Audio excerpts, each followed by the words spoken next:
नमस्कार। नारद संचार सकारात्मक सुर्खियों में आप सभी का हार्दिक स्वागत है।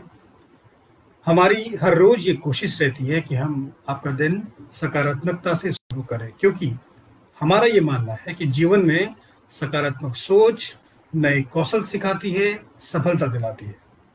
और वैसे शोधकर्ता भी मानते हैं कि सकारात्मक सोच रखने वाले समस्याएं सुलझाने में बेहतर होते हैं। सकारात्मक सोचने से नई संभावनाएं नजर आती हैं, जो समस्या का समाधान करने में मदद करती है। और वर्तमान समय में हमें सकारात्मक होने की अत्यंत आवश्यकता है। इसी क्रम में आइए रुक करते हैं आज के दिन के पंचांग के बारे में।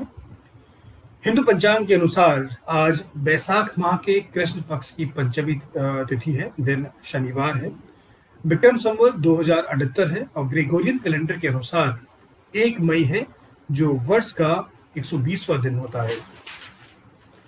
और रुक करते हैं आज के इतिहास के बारे में। तो बैसाख माह के कृष्ण पक्ष की पंचमी को नानकशाही कैलेंडर के अनुसार आज भारतीय इतिहास में नवम गुरु तेग बहादुर जी के उनकी जो है 400 प्रकाश वर्ष पूरे हो रहे हैं, जिस कालखंड में भारत के अधिकांश भूभाग पर मध्य एशिया के मुगलों ने अपना कब्जा कर रखा था।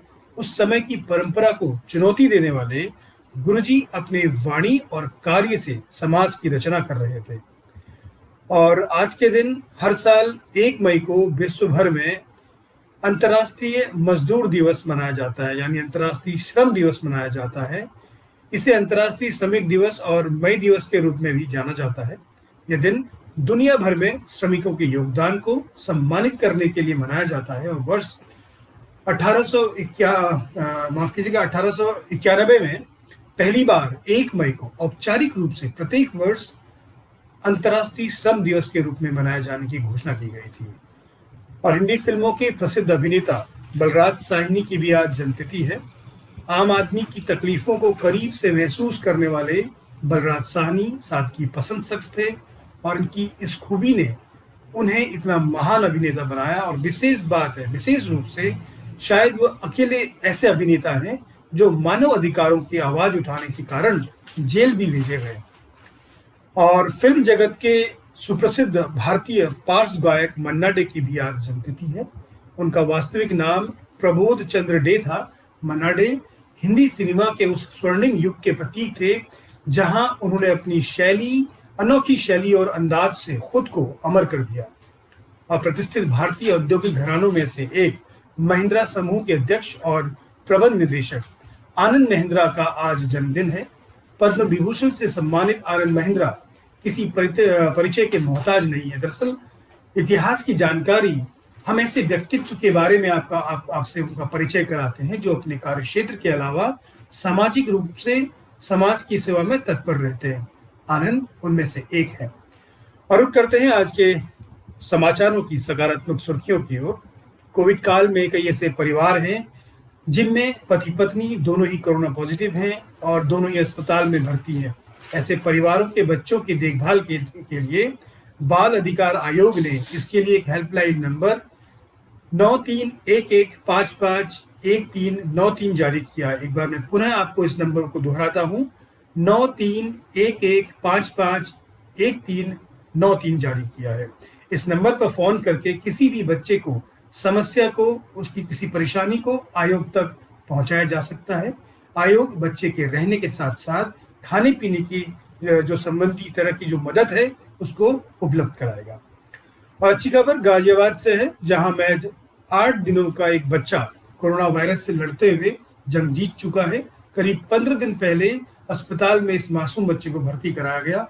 ऐसे में ऐसे बच्चे में जो बच्चे ने है कोरोना की जंग जीत ली है, जो कि वाकई में एक सकारात्मक समाचार है आप और हम सभी के लिए।